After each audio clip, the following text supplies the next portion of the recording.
Fiancée announces she is bisexual after a solo trip to a wedding.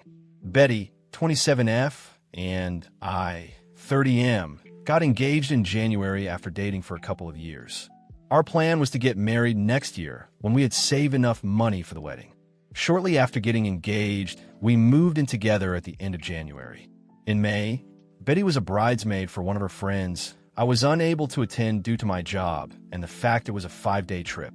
Betty had a great time reconnecting with some of her old friends, but a couple of weeks after she got back, she became moody and withdrawn. I was relieved when she made an appointment with a therapist since she hadn't opened up to me about what was troubling her. After about 5 or 6 sessions, she sat me down one Saturday morning so we could talk. Betty had been raised in a very conservative household and had to suppress her desires until she moved out to go to college. Even then, certain ideas she denied and refused to embrace. At the wedding, she was introduced to the wife of one of her girlfriends from college, and it triggered a lot of repressed desires over the days they all hung out before the wedding. She told me she felt romantic and sexual attraction to women as well as men and realized she was bisexual. I told her I was happy she finally felt safe in sharing this with me, and it didn't change how I felt about her. It was a very emotional moment. She asked me how I felt about her exploring her sexuality now that it was out in the open. I said I was open to exploring it with her and possibly having a threesome with another woman to let her have that experience. She wanted a one-on-one experience with another woman and felt she couldn't do that with me present. I told her that sounded more like an affair and something I wasn't comfortable with. I asked her if she wanted to cancel the wedding and maybe separate while she figured out what she wanted to do. She was adamant that was not what she wanted, and she was still very much in love with me and still wanted to get married, but she felt like she had to explore these feelings she was embracing before we settled down together. I asked her if she had done anything inappropriate at the wedding and cheated on me. I asked if she had someone in mind or had been talking to someone since she came back. She admitted to dancing with a girl at the reception, and they kissed at the end of the night, but nothing else happened. But she denied talking to anyone or pre-planning anything. She knows this was a lot to throw on my plate all at once, and she didn't expect an answer right away. She just asked that I keep an open mind and keep talking about it. I couldn't promise anything, but I agreed to do some research and talk to a workmate that has an open marriage to see how they cope. I did warn her if I found out she lied or was doing anything behind my back, there would be no second chances and I would leave. My workmate has been super helpful and open about their relationship. My brother got me into a support group that has helped me come to terms with our relationship changes. I'm burning my way through my second book and sat Betty down Thursday night to check in and talk about moving forward. I found us a couples therapist. I gave her the book I had finished, and I told her we should postpone the wedding for 6 months and then decide if that's the path we were still on. I was on a roll when she stopped me and asked me if I was planning on dating other people like that. Never occurred to her that I would be dating as well. She kind of shut down after that, barely giving one-word answers when I would ask her something. I think the longest sentence I got was, "I just don't know." She has been like that for 24 hours now, like she is lost in a fog. I'm just bracing myself for the inevitable flood of emotions. I would have thought she would be happy that I was considering opening our relationship. Update: Saturday night, her fog lifted and things got pretty heated. She said that the open relationship was my way of punishing her and being vindictive by dating other women. She was just asking for some grace to explore her feelings. I replied that she showed almost no remorse for cheating on me and instead expected an open-ended hall pass to do so again. I told her our friends had told me. She asked them not to say anything about what happened at the wedding, so I would probably never know the full truth and just had to accept it was worse than she admitted to. I asked if she thought it was fair to go have sex with other people while I waited by the door like some lovesick puppy who was expected just to wag his tail when she decided to come home and show me some attention. It devolved after that, and some hurtful things were said by us both. I finally gave her 3 options if she wanted to move forward. Monogamy, postpone the wedding and go to couples counseling. No experimenting. When we get to a good place, then go ahead with the wedding with a prenup to protect me if she changes her mind and or cheats again. Open relationship. We can both date who we want, and she can figure out her sexuality on her own terms. in a year or so we can see if marriage still seems like a good option if we're still together. Full separation. She moves out, and we can each be free to live our lives as we see fit. If when she decides she wants monogamy with me, if I haven't moved on, then we could try option number 1. But it will be a new beginning, not just picking up where we left off. She decided she needed some space to think things out and is going to stay with friends for a couple of days. I told her before she left that if she accidentally cheated while she was gone to not come back, except to pick up the rest of her things. This morning I got a text from her. "I'm so sorry." She didn't answer when I asked her what she meant, and my call went to voicemail. I'm not going to reach out to her again, and I will wait to let her contact me when she is ready. Relevant comments. Looks like your partner has been a bit self-centered about this. Good idea to take your time regarding your engagement. The death of exclusivity, even as a hypothetical, can be a pretty destabilizing thing for an established mono relationship. Keep talking. You seem to be handling this very well, somewhat better than her, I think. OOP. I try to handle this respectfully, but it seems fair to her is an open pass for her, but not for me. I'm expected to support her while she has sex and possibly develops feelings for someone else, and just smile and nod. And then she got upset when I had to remind her she was the one that cheated. I just finished printing out cards to send to everyone we sent this save the date, notices to advising them we are canceling the wedding. Not sure how I'm going to respond when they start asking why. The cards I'm sending out just have due to new circumstances on them. Comment 2. If the person asking is part of the group who withheld information from you, consider telling them the truth, that your fiancé cheated on you and her friends colluded to keep it from you. Consider telling that friend what you think of them for not having your back at such an important moment. OOP. I had that conversation with a friend who confirmed what Betty had told me. When I questioned him later, he said Betty had made them promise not to tell me on the trip back home. He and his wife and one of the other bridesmaids were the only ones that saw them kissing. He also told me who the other woman was. She lives in a different state. Update. On Wednesday, Betty went to her previously scheduled appointment with her therapist and told her what happened between us. Not sure what all was said, but she called me on the way to her friend's house apologizing for some of the things she said and wanted to come home and talk things out. I told her to stay at her friend's house tonight and think about what she wanted, and she could come home Thursday, and we could sit down and work things out. On Thursday, we met at the house and talked over dinner. We both apologized for getting heated and saying some unfair things to each other. After talking to her therapist and having several conversations with her best friend over the last few days, she has decided not to explore her bisexual urges. The idea of a truly open relationship where I was free to sleep with other people terrified her, and getting married was more important than chasing the rainbow. Her original idea had been just a free pass to see if she was missing something in her life and how important it was to her. I asked what was she asking for an ONS, just dating a woman, or having a full relationship. She couldn't tell me exactly what she wanted. I said that didn't sound very monogamous to me or very fair. She agreed, and that was why she was giving up on exploring those feelings. Next, she brought up the notes I sent out canceling our save-the-date notices for our wedding day. She said she was getting all kinds of calls about what happened and was caught unaware about what they were even talking about at first. She was upset I did that without talking to her first. I reminded her that she lobbed 2 grenades in my lap, coming out as bisexual, and that she cheated on me, then left and wouldn't talk with me except for a cryptic, "I'm so sorry," text followed by silence. While I never said anything other than we were having issues and had to postpone the wedding, evidently there was speculation that she had cheated on me. She switched gears and said we could still get back on track and get married next spring. No, because now when one of us is out of town, my mind will be thinking about you cheating again, especially after coming out and wanting to have an affair to explore your sexuality. I said maybe after couples therapy we could get back to a good place again, but not by the end of the year, and it would be foolish to start planning and making financial commitments before we even knew if therapy was going to work. Plus, I wanted a prenup to protect everything I brought into the marriage, as well as my future retirement savings. Plus, she would forfeit any equity if we bought a house. When she protested, I said if you plan to be faithful and not change your mind later, then it would never be a thing. Just something to give me some peace of mind. It's been an ongoing conversation for the last few days. Betty wants to rug sweep the incident at the wedding and move forward with our wedding. Exploring her sexuality is not worth sacrificing our relationship, in her opinion.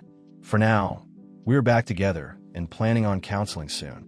In a post-clarity moment, I realize I rushed to embrace the idea of an open relationship to allow Betty the freedom to explore her new feelings, and I'm not as willing now to consider that option. I think separation is the better option, breaking up, if you will, till we both decide what direction our future lies, and if it is with each other. It's not what I want, but I also don't want to spend the next 3 to 5 years together only for her to change her mind or cheat on me one day. Relevant comments. OOP clarifies the chasing the rainbow comment, and if he has a problem with her sexuality. Chasing the rainbow was her analogy, not mine. And I didn't have a problem with her sexuality. The problem I had was she cheated. Granted, she only made out with someone and wanted permission to have sex with someone else, male or female. That is unacceptable in what I thought was our monogamous relationship. Being bisexual doesn't give you the right to have sex with someone else while you're already in an exclusive relationship. It just means you are attracted to twice as many people. And I do want to be with her and support her, but that doesn't mean I support her dating other people to explore her sexuality while in a relationship with me. OOP on the best scenario is breaking up. Most of the scenarios in my head end up in disaster. Breaking up and let her find her center might be the best option. If in 3 to 6 months we both find we want to start over, then maybe it stand a better chance than us trying to just move forward the way we are now. But in 3 to 6 months, I think I will have moved on to something less complicated. The fact that she thought I wouldn't be enough and had to go experience something different to fulfill herself could be a deal breaker for me. Final comment from OOP. We have counseling scheduled to see what is best for us. Until we firmly resolve this issue, we won't be getting married. I don't want to have to deal with cheating or her wanting to open the marriage years down the line and then possibly getting divorced. New updates. What a crappy week. Counseling started badly, walked into the office, and saw a large pride flag on the wall. Our therapist was very biased towards my girlfriend's predicament, glossed right over the cheating and into how I needed to better support Betty's awakening and support her journey to blah, blah, blah. Betty is the one who is confused, and I am not giving her a safe place to explore who she is. Nothing about my feelings or needs was addressed. To make matters worse, when the therapist was piling on me, I looked to Betty to stand up or say something positive for me, and I got nothing. That part hurt me the most, and I pretty much shut down for the remainder of the session. Toward the end, the therapist did try to engage with me because you could tell she knew I had completely lost me. On the drive home, Betty tried to talk to me, and I gave her the 3 answers I kept repeating to the therapist: sure, nope, and maybe. This was the therapist her individual therapist recommended us to. The next day, I got a call from Betty's mom at my work wanting to know why we were postponing the wedding and that her family and friends had already started making plans. I told her she needed to take that up with her daughter. She kept badgering me until I finally told her Betty made out with someone at her friend's wedding, and that was why things were on hold, and then I hung up on her. Less than an hour later, I got a call from Betty demanding to know what I told her mom. I said you kissed someone at a wedding, and we were trying to work through it, and that I didn't mention Betty coming out to me. I told her she needed to sit her mom down and tell her the whole truth, but I'm not going to hold my breath. So I get this text from her mom telling me I need to suck it up and move past this, and that I might even be at fault for not going to the wedding with her. Huge text giving me what for and trying to tell me what I need to do. I showed the text to Betty when she got home from work and said she needed to do something about her mom, or I would enlighten her with the full story of all our problems the next time she tried to tear me a new one. Betty said she would handle her mom and made me promise to give her some time to tell her mom everything. Also this week, Betty has gotten very protective of her phone. Yeah, major red flag. I want to charge my phone and unplug hers to plug mine in, and she almost flew across the room to practically snatch her phone out of my hand. I was able to sneak a look at her phone later while she was asleep, only to find she had changed her access code, something which she hadn't done since we had been together. I went online and looked at our phone bill, and there were many lengthy calls to a Colorado area code, which I have found out is where the girl she kissed was from. I'm just mentally exhausted at this point, the gaslighting, lying, and just feeling like I'm treading water all the time. Lately, when we've been intimate, there is a lack of passion in her that was there before all this. I feel love-bombed without the feeling. Feels like just hollow words and empty gestures. Tomorrow we are going to cook out at her parents' house. I'm going to try and keep my cool and not say anything, crossing my fingers. But when we get back, I'm telling Betty I'm done. I'll give her the choice of keeping the apartment or moving out. She will be free to explore and find what truly makes her happy. Just won't be me. I came clean with my parents and a few friends about this whole mess. My tribe is ready to help support me and help with the move when I need them. Dad vetoed Mom's offer to move back home and said what I really needed was a new puppy, definitely too old to live with my retired parents. Feels weirdly peaceful now that I've made my mind up. To all of you who told me so, you were right. Time to move on with my life. Update 3. Betty and I returned early from a cookout at her parents' house. I had planned for my sister to be at our house when we got back as a witness, but had to wait a couple of hours for her to show up. I got us all in the living room and told Betty I couldn't do it anymore and was throwing in the towel. I said I had lost all trust in her and couldn't see a way forward, and that the best choice was to just go our separate ways. Betty couldn't understand what I was saying, and that she had been honest since her confession about what happened at the wedding. I asked if she had been in contact with a girl she kissed at the wedding, and she denied it. I asked to see her phone, and she refused, saying it would violate her privacy and the privacy of the people she had talked to. Fine. So who did you call with a 720 area code? And maybe I should call and see who answers. Doesn't really matter because it proves my point. I gave her a choice of moving out or staying, and I would move out. I also said I would give her what she had contributed to our savings account for the wedding. She tried to get my sister to leave or get me alone to talk, but I told her I had been advised to have a witness present just in case. She went from crying to being angry, and after an hour and a half, she finally had a calm conversation about everything. We talked until almost midnight. This morning, Betty decided to move back to her parents temporarily, and the three of us packed up her things. While we waited for her dad and brother to come get her things, she tried to get me to go to a different counselor and give therapy another chance, but I said it was just a waste of time. I could never trust her again, and that was no way to live. Not much of an ending. Relevant comments. OOP. I did not talk with her brother or her dad when they came over. The friends that covered for her know almost everything from my point of view. Betty hasn't talked much with them since the wedding. The husband was especially upset that she had remained in touch with the woman she kissed, and his wife has been consoling, saying it was lucky I found out now rather than later. OOP on trying to save the relationship.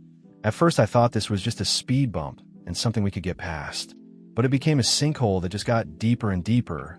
I believe her first therapist got her started down the wrong path, but in the end she just became selfish and self-absorbed, which really turned me off. It kills me to think she threw away what we had and all the plans we had made. It was like she became a completely different person in such a short time. OOP on his relationship with her parents and changing the locks and the friends group. I had a great relationship with her family. It went south with her mom when I postponed the wedding. Her mom was all wrapped up in planning the wedding and was almost too involved. So when I pulled the plug, she took hard, almost personally. I got everything changed but the locks, waiting on the landlord for that. Definitely calling some friends after this. Most of my core group have been pretty solid through all of the drama. More on cutting back the friend group. No, not completely. They are part of a larger friend group. I keep my distance but try to remain polite. The rest of the group knows they kept a secret from me, and they have gotten some grief over it. They both have been remorseful and have supported me as things have played out. The wife was friends with Betty and still talks with her quite a bit. The husband and I were really close, but I don't engage much with him anymore unless it's in the group setting. Final comments from OOP. I dropped a box with some things of hers we missed and some of her mail at her work today. She wanted to talk and possibly meet for dinner to talk, but I told her we just need to move on and left. I have blocked her on everything and just want to put everything behind me. And, well, she's gone for good. All of her stuff is out of the apartment, and she got her part of the money we were saving for the wedding. I've blocked her on everything and have no plans to contact her again. I don't need closure, apologies, or explanations. She has made several attempts to reach out to me through friends and at work. The people at work know not to bother me and don't even take messages from her anymore. The friends I politely tell why I won't take her back, and they understand and drop it usually. I've had to block a couple of people who keep after me to talk with her.